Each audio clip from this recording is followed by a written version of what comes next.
Hello বন্ধুরা, আমার নাম মৌসুমী। আমি বাংলাদেশের একজন মেয়ে। আজকে আমি তোমাদেরকে যে গল্পটি বলবো সেটি আমার চাচাত ভাই সোলাইমানকে নিয়ে। ছোটবেলা থেকেই সোলাইমান আমাকে খুব ভালোবাসত।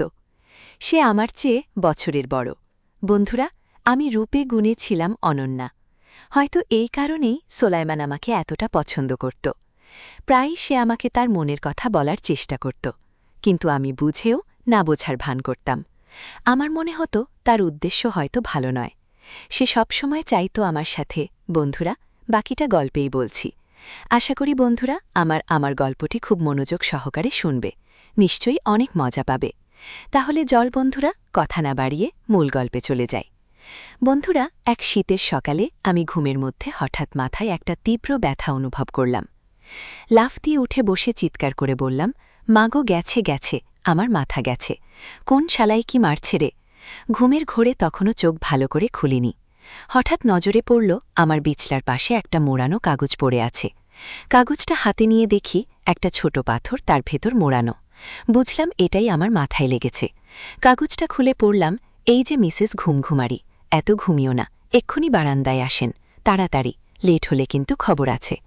আমি তো অবাক, কে এমন ধমক দিয়ে বারান্দায় ডাকছে। প্রথমে ভাবলাম আবার কম্বল মুড়ি দিয়ে ঘুমিয়ে পড়ি, কিন্তু কি জানি কেন হঠাৎ লাফ দিয়ে উঠে বারান্দায় ছুটলাম। গিয়ে যা দেখলাম তাতে আমার চোখ বড়বড় হয়ে গেল। নিচে দাঁড়িয়ে আছে সোলাইমান। ভাইজা, আমি বিটবিট করে বলে উঠলাম, সোলাইমান ভাইজা। সেই সোড়াই আমাকে ফোন চেক করতে বলল। ফোন হাতে নিয়ে দেখি কতগুলো মিসড কল। আর মেসেজ ফোন সাইলেন্ট ছিল বলে কিছুই বুঝিনি। আমি তো ঘুমের পাগল, ঘুমালে হুঁশ থাকে না। আবার ফোন এটন করে মেসেজ এলো, বারান্দায় আজ জলদি। আমি হুটমুট করে আবার বারান্দায় গেলাম। নিচে তাকিয়ে দেখি সোলাইমান শান্তভাবে আমার দিকে তাকিয়ে আছে। আমি অবাক, কারণ এতক্ষণ ধমক দিলেও তার মুখে এখন কোনো রাগ নেই। আবার ফোনে মেসেজ, ৫ মিনিটের মধ্যে নিচে আয়।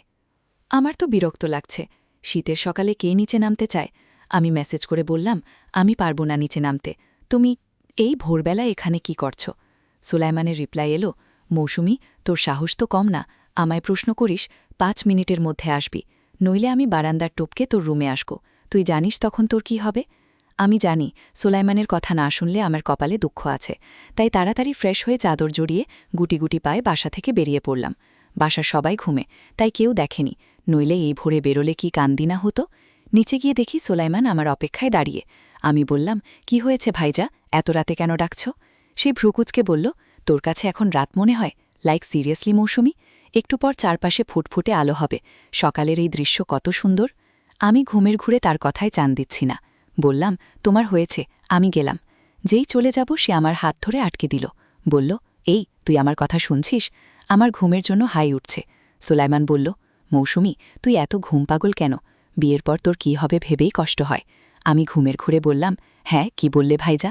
সে হেসে বলল, চল, তোকে এক জায়গায় নিয়ে যাই, সকালে হাঁটা স্বাস্থ্যের জন্য ভালো। এই বলে আমার হাত ধরে টানতে লাগল। পাশাপাশি বাড়িতে থাকি। আমার পরিবারে মা সালমা ইসলাম, বড় ভাই হাবিব আর যমজ বোন মুনজিয়া। বাবা মনিরুল ইসলাম ৭ বছর আগে ক্যান্সারে মারা গেছেন।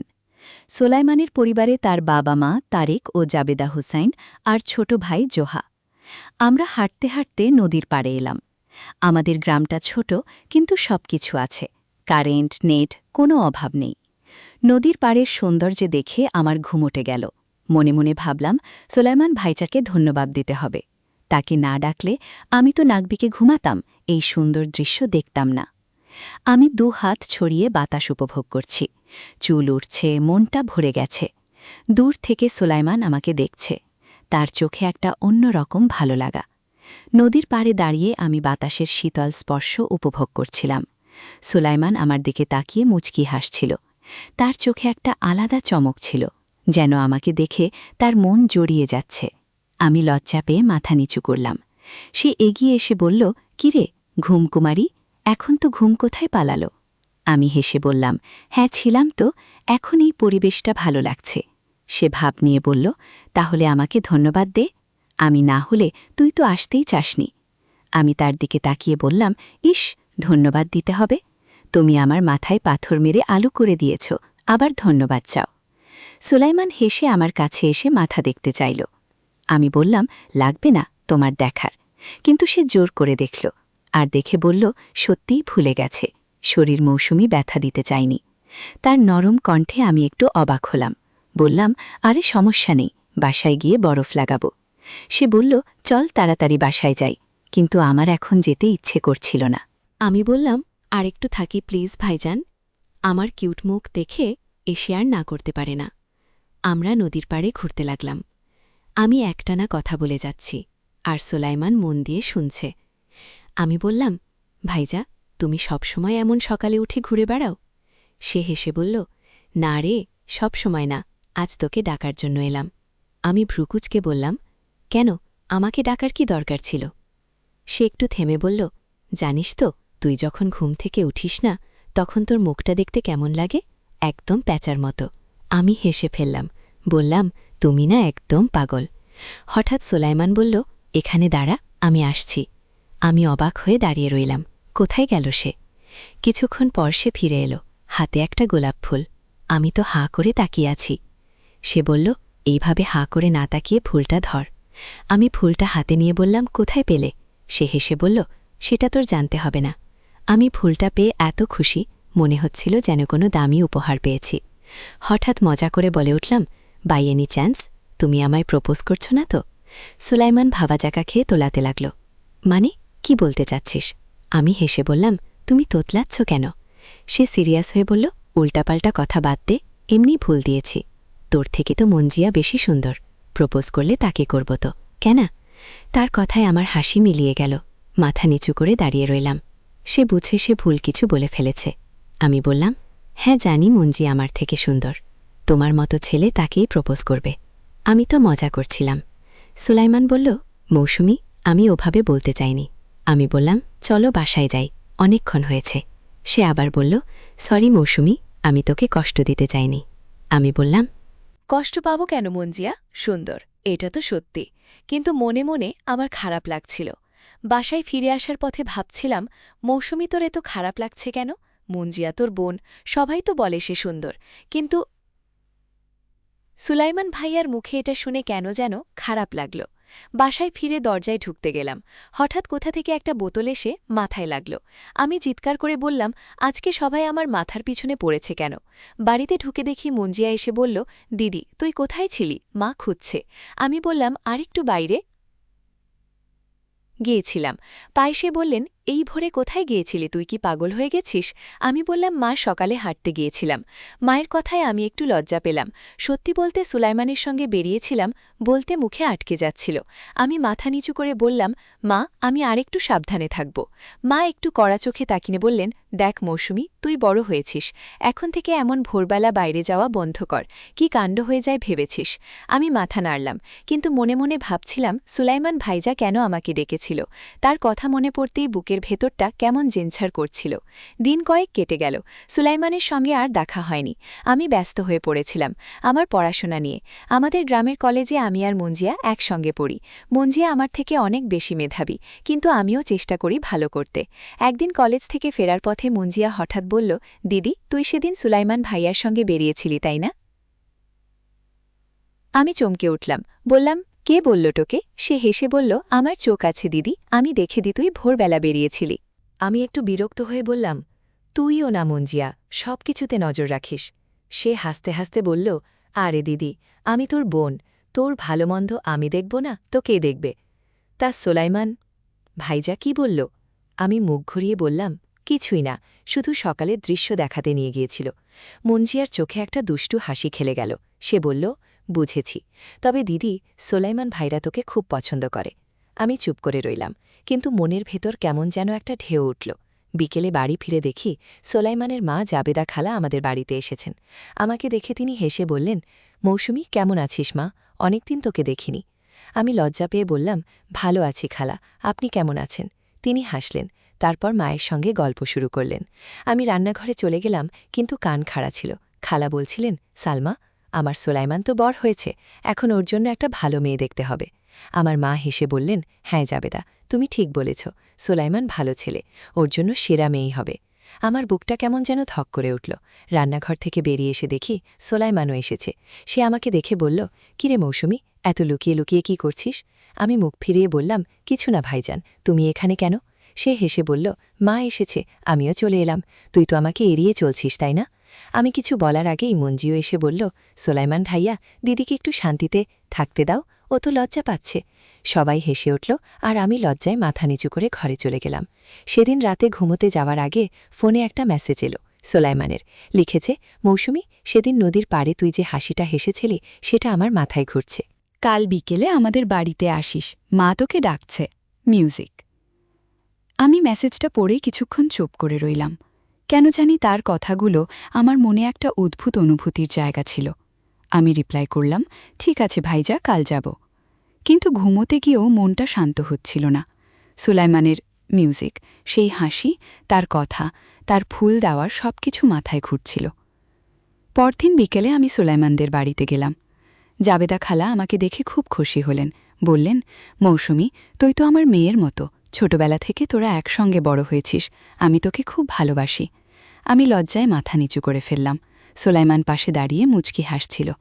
খালা হঠাৎ বললেন, তোরা দুজন বাইরে গিয়ে একটু গল্প কর, আমি তোর মায়ের সঙ্গে কথা বলছি। আমি আর সুলাইমান বাইরে বারান্দায় গেলাম। সুলাইমান আমার দিকে তাকিয়ে বলল, মৌসুমী, তুই আমার সঙ্গে এত কম কথা বলিস কেন? আমি কি তোর কাছে এতই খারাপ? আমি হেসে বললাম, না ভাইজা, তুমি খারাপ না, আমি তো লজ্জা পাই। সে হাসল, তারপর বলল, তুই লজ্জা পেলে বড় কিউট লাগে জানিস। আমার মুখ লাল হয়ে গেল। আমি কিছু বলতে গিয়েও চুপ করে গেলাম। সুলাইমানের কথায় কেন যেন আমার মনের ভেতর একটা উষ্ণতা ছড়িয়ে পড়ছিল, কিন্তু তবু আমার মনে একটা সন্দেহ ছিল। সে কি সত্যিই আমার জন্যে ভালো মিউজিক কিছু চায়, নাকি এটা তার সময় কাটানোর ধান্দা? বারান্দায় দাঁড়িয়ে সুলাইমানের কথাগুলো আমার মাথায় ঘুরছিল। তার হাসি, তার কথার মধ্যে যেন একটা আন্তরিকতা ছিল, কিন্তু আমার মনের ভেতরে সন্দেহটা তাড়া করে বেড়াচ্ছিল। আমি নিজেকে প্রশ্ন করছিলাম, সে কি সত্যি মিউজিক আমাকে এতটা ভালোবাসে, নাকি এটা শুধুই সময় কাটানোর একটা উপায়? আমি চুপ করে থাকলাম। আর সোলাইমান আমার দিকে তাকিয়ে বলল, কিরে মৌসুমী, এত চুপচাপ কেন? আমি কি কিছু ভুল বলে ফেলেছি? আমি মাথা নাড়িয়ে বললাম, না ভাইজা, কিছু না, আমি শুধু একটু ভাবছিলাম। সুলাইমান হেসে বলল, তুই যখন ভাবিস তখন তোর মুখটা দেখার মতো হয়, একদম কবি কবি ভাব। আমি তার কথায় হেসে ফেললাম। বললাম, তুমি না সবসময় আমার সঙ্গে মজা করো। সে গম্ভীর হয়ে বলল, মজা করি, কিন্তু তুই যে আমার কাছে কতটা গুরুত্বপূর্ণ সেটা কি তুই বুঝিস? তার কথায় আমার বুকটা আবার থক করে উঠল। আমি কিছু বলতে গিয়েও চুপ করে গেলাম। আমার মনে হচ্ছিল সে যেন আমার মনের কথা বুঝে ফেলছে। একটু পর জাবেদা খালা বারান্দায় এসে বললেন, মৌসুমী, এতক্ষণ কি কথা হচ্ছে তোদের? চল ভেতরে আয়, তোর জন্য কিছু খাবার তৈরি করেছি। আমি লজ্জা পেয়ে খালার পেছন পেছন ভেতরে গেলাম। সোলাইমানও আমাদের সঙ্গে এলো। টেবিলে বসে দেখি খালা আমার পছন্দের পিঠার চা রেখেছেন। আমি খুশি হয়ে বললাম, খালা, আপনি আমার পছন্দের জিনিস বানিয়েছেন, ধন্যবাদ। খালা হেসে বললেন, তুই আমার মেয়ের মতো, তোর পছন্দ আমি জানব না, তোকে জানবে সোলাইমান। পাশ থেকে বলল, মা, তুমি মৌসুমীকে ভাদর করো, আমার জন্য কিছু করো না। কেন? সবাই হেসে উঠল। খাওয়া শেষ করে আমি বাড়ি ফিরে এলাম। রাতে মঞ্জিয়া আমাকে জিজ্ঞেস করল, দিদি, সোলাইমান ভাইয়ার বাড়িতে কি হলো? তুই তো লজ্জায় লাল হয়ে গিয়েছিলি। আমি বিরক্ত হয়ে বললাম, তুইও না মঞ্জিয়া সবকিছুতে গোয়েন্দাগিরি করিস। সে আস্তে আস্তে বলল, আরে আমি তো দেখছি সোলাইমান ভাইজা তোর জন্যে পাগল, তুই ওকে একটু পছন্দ করিস না। আমি চুপ করে রইলাম। মঞ্জিয়ার কথাটা আমাকে ভাবিয়ে তুলল। আমি কি সত্যি সোলাইমানকে পছন্দ করি, নাকি এটা শুধু তার আচরণের জন্য মনে হচ্ছে? পরদিন সকালে আমি কলেজে যাওয়ার জন্য তৈরি হচ্ছিলাম। হঠাৎ ফোনে একটা মেসেজ এলো। সোলাইমান লিখেছে, মৌসুমী, আজ বিকেলে আমাদের গ্রামে মেলা বসছে, চল একসঙ্গে যাবি। আমি একটু ভেবেই রিপ্লাই করলাম, ঠিক আছে ভাইজা, আমি মঞ্জিয়াকে নিয়ে যাব। সে তাড়াতাড়ি লিখল, আরে মঞ্জিয়া কেন, শুধু তুই আর আমি যাব।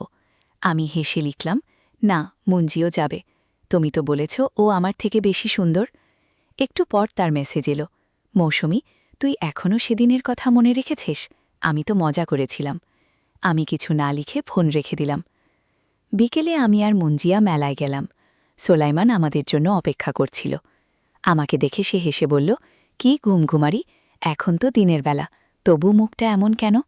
আমি হাসলাম, কিন্তু কিছু বললাম না।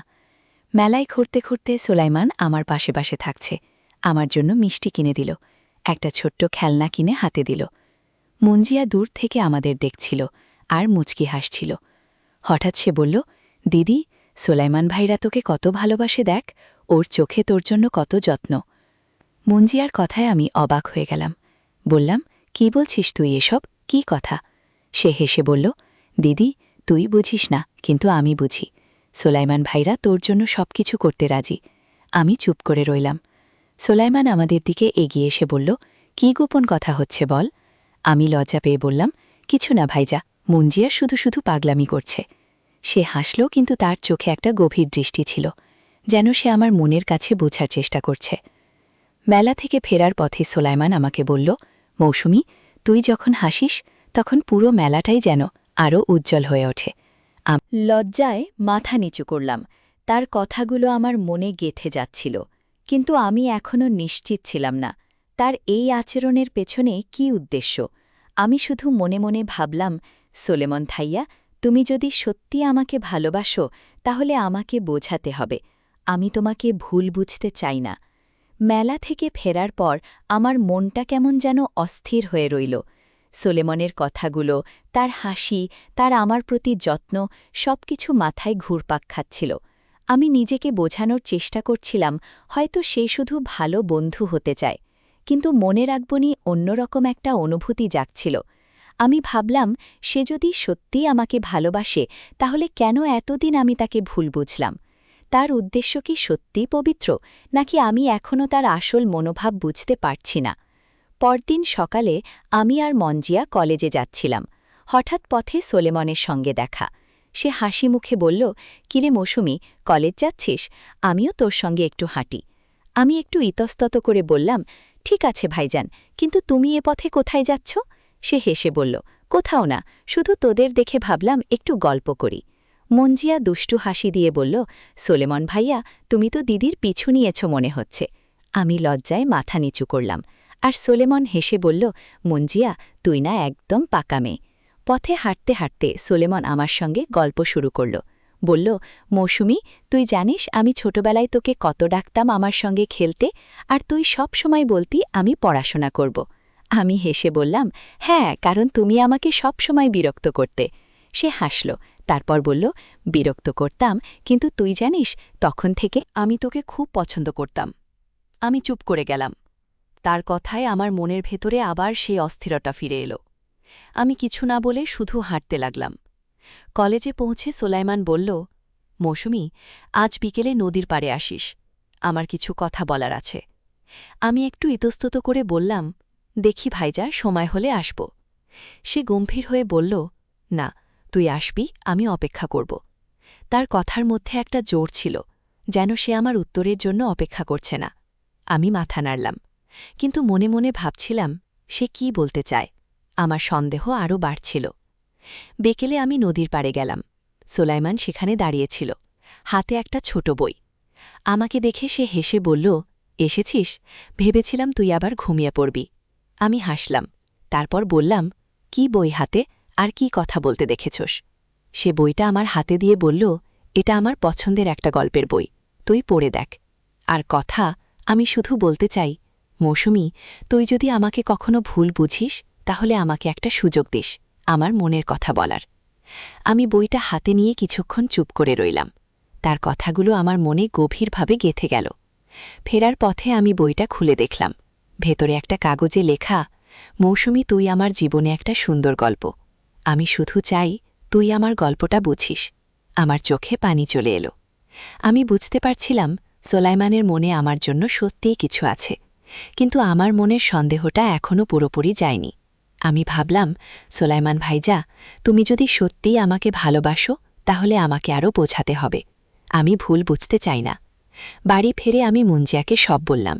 সে হেসে বলল, দিদি, তুই এত বোকা কেন? সোলাইমান ভাইজা তোকে এত ভালোবাসে, তুই তাকে সন্দেহ করছিস? ওর চোখে দেখ, ওর কথা শোন, তুই বুঝবি ওর মনটা কতটা সত্যি। আমি চুপ করে রইলাম। মুঞ্জিয়ার কথাগুলো আমাকে ভাবিয়ে তুলল। আমি সিদ্ধান্ত নিলাম আমি সোলাইমানকে আরেকটু সময় দেব। হয়তো তার মনের কথা আমি সত্যিই বুঝতে পারব। সেদিন রাতে আমি বইটা পড়তে শুরু করলাম। গল্পগুলো ছিল ভালোবাসার আর বিশ্বাসের। প্রতিটা গল্প পড়তে পড়তে আমার মনে হচ্ছিল সোলাইমান আমাকে এই বইটা কেন দিল। সে কি আমাকে বোঝাতে চায় তার ভালোবাসাও এমনই পবিত্র? আমি ঠিক করলাম, পরের বার তার সঙ্গে দেখা হলে আমি তার মনের কথা জানতে চাইব। কিন্তু আমার মনের সন্দেহটা আমাকে বারবার বলছিল, মৌসুমী, সাবধানে থাকিস। তুই তাকে পুরোপুরি বিশ্বাস করার আগে ভালো করে বুঝে নে। সোলাইমানের দেওয়া বইটার গল্পগুলো আমার মনে দাগ কেটেছিল। প্রতিটা গল্পে ভালোবাসার পবিত্রতা আর বিশ্বাসের গভীরতা ফুটে উঠেছিল। আমি ভাবছিলাম, সোলাইমান কি আমাকে এই গল্পগুলোর মাধ্যমে কিছু বোঝাতে চায়? তার কথা, তার আচরণ, তার আমার প্রতি যত্ন সবকিছুই আমাকে ভাবিয়ে তুলছিল। কিন্তু আমার মনের সন্দেহটা এখনও পুরোপুরি যায়নি। আমি ঠিক করলাম তার সঙ্গে পরিষ্কার করে কথা বলবো। আমাকে বুঝতে হবে তার মনের আসল উদ্দেশ্য কি। কয়েকদিন পর এক সন্ধে সোলাইমান আমাকে ফোন করে বলল, মৌসুমী, নদীর পাড়ে আয়, আমার কিছু কথা বলার আছে। আমি একটু ইতস্তত করলাম, কিন্তু তার কণ্ঠে এমন একটা আন্তরিকতা ছিল যে আমি না করতে পারলাম না। বললাম, ঠিক আছে ভাইজান, আমি আসছি। সন্ধ্যার নরম আলো নদীর পাড়ে পৌঁছে দেখি সোলাইমান একটা বেঞ্চে বসে আছে, তার হাতে একটা ছোট প্যাকেট। আমাকে দেখে সে উঠে দাঁড়ালো, হেসে বলল, এসেছিস? আমি ভেবেছিলাম তুই আবার লজ্জা পেয়ে আসবি না। আমি হাসলাম, তারপর বললাম, কি ব্যাপার ভাইজা? আবার কি বলতে ডেকেছ? সে একটু গম্ভীর হয়ে বলল, মৌসুমী, আমি সেদিন তোকে কষ্ট দিয়েছিলাম মেলায়। আমি সত্যি ওভাবে বলতে চাইনি। তুই আমার কাছে পৃথিবীর সবচেয়ে সুন্দর। আমার মুখ লাল হয়ে গেল। আমি বললাম, ভাইজান, তুমি এসব কি বলছ? আমি তো লজ্জা পাচ্ছি। সে হেসে বলল, লজ্জা পেলে তোকে আরও কিউট লাগে। এই নে, এটা তোর জন্য। সোলাইমান আমার হাতে প্যাকেটটা দিল। আমি খুলে দেখি ভেতরে একটা ছোট্ট নেকলেস, খুব সাধারণ, কিন্তু দেখতে খুব সুন্দর। আমি অবাক হয়ে বললাম, এটা কি ভাইজান? তুমি এসব কেন এনেছ? সে বলল, এটা আমার মনের ছোট্ট একটা উপহার। আমি চাই তুই এটা দেখলেই আমাকে মনে করিস। আমি কিছুক্ষণ চুপ করে রইলাম। তার কথাগুলো আমার হৃদয়ে গেঁথে যাচ্ছিল, কিন্তু আমার মনের সন্দেহটা এখনও আমাকে চুপ থাকতে বলছিল। আমি শুধু বললাম, ধন্যবাদ ভাইয়া, খুব সুন্দর। আমরা নদীর পাড়ে বসে গল্প করতে লাগলাম। সোলাইমান আমাকে এতটা ভালোবাসে। আমি ঠিক করলাম তাকে আর একটু সময় দেব। পরদিন আমি কলেজে গিয়ে দেখি সোলাইমান ক্যাম্পাসের গেটে আমার জন্য অপেক্ষা করছে। আমাকে দেখে সে হেসে বলল, কিরে মৌসুমী, নেকলেসটা পরেছিস? আমি লজ্জা পেয়ে বললাম, হ্যাঁ ভাইজা, খুব সুন্দর। সে হাসল, তারপর বলল, আজ বিকেলে আমাদের বাড়িতে আসিস, মা তোর জন্য নতুন কিছু রান্না করেছে। আমি হাসলাম, কিন্তু মনে মনে ভাবছিলাম, সোলাইমানের এই যত্ন, এই ভালোবাসা কি সত্যিই আমার জন্য? আমি তাকে আরেকটু বোঝার সুযোগ দেব, কিন্তু আমার হৃদয় এখনও পুরোপুরি নিশ্চিত ছিল না। সোলাইমানের দেওয়া নেকলেসটা হাতে নিয়ে আমি বাড়ি ফিরে এলাম। তার কথাগুলো আমার মনের মধ্যে ঘুরছিল। সে বলেছিল আমি যেন তাকে সুযোগ দিই তার মনের কথা বলার। তার চোখে আমি একটা আন্তরিকতা দেখেছি, যে আমার মনের সন্দেহকে ধীরে ধীরে কমিয়ে দিচ্ছিল। কিন্তু তবুও আমি পুরোপুরি নিশ্চিত ছিলাম না। আমার মনে এখনও প্রশ্ন ছিল, সোলাইমানের এই যত্ন, এই ভালোবাসা কি সত্যিই আমার জন্য? আমি ঠিক করলাম তাকে আরও কাছ থেকে বুঝব। পরদিন সকালে কলেজে যাবার পথে সোলাইমানের সঙ্গে দেখা হলো। আমাকে দেখে সে হাসি মুখে বলল, কিরে মৌসুমী, নেকলেসটা পরেছিস? আমি লজ্জা পেয়ে বললাম, হ্যাঁ ভাইজা, খুব সুন্দর, ধন্যবাদ। সে হাসল, তারপর বলল, আজ বিকেলে আমাদের বাড়িতে আসিস, মা তোর জন্য কিছু রান্না করেছে, আর আমিও তোর সঙ্গে একটু গল্প করতে চাই। আমি মাথা নাড়লাম, কিন্তু মনে মনে ভাবছিলাম, সে কি আবার কিছু বলতে চায়? বিকেলে আমি সোলাইমানদের বাড়িতে গেলাম। জাবেদা খালা আমাকে দেখে খুব খুশি হলেন। বললেন, মৌসুমী, তুই এসেছিস, এত ভালো লাগছে। আমি তোর পছন্দের পায়েস বানিয়েছি, কে বল কেমন হয়েছে? আমি হেসে বললাম, খালা, আপনার হাতের রান্না তো সবসময়ই অসাধারণ খালা। হাসলেন, আর সোলাইমান পাশে দাঁড়িয়ে পুচকি হাসছিল। খাবার পর খালা বললেন, তোরা দুজন বাইরে গিয়ে একটু ঘুরে আয়, আমি তোর মায়ের সঙ্গে গল্প করি। আমরা সোলাইমানদের বাড়ির পেছনের বাগানে গেলাম। বাগানের নানা রকম ফুল আর ফলের গাছ। আমি একটা গোলাপ ফুল দেখে বললাম, ভাইজা, এই ফুলটা তো সেই দিনের মতো যেটা তুমি আমাকে দিয়েছিলে। সে হেসে বলল, হ্যাঁ, এই বাগান থেকেই সেদিন ফুলটা এনেছিলাম। তুই যখন ফুলটা হাতে নিয়ে হাসলি, আমার মনে হয়েছিল তুই ফুল আর থেকেও সুন্দর। আমি লজ্জায় মাথা নিচু করলাম। তার কথায় আমার মনটা কেমন যেন উষ্ণ হয়ে উঠছিল। বাগানে ঘুরতে ঘুরতে সোলাইমান হঠাৎ থামো।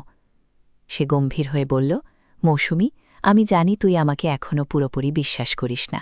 আমি শুধু বলতে চাই, আমার ভালোবাসা সত্যি।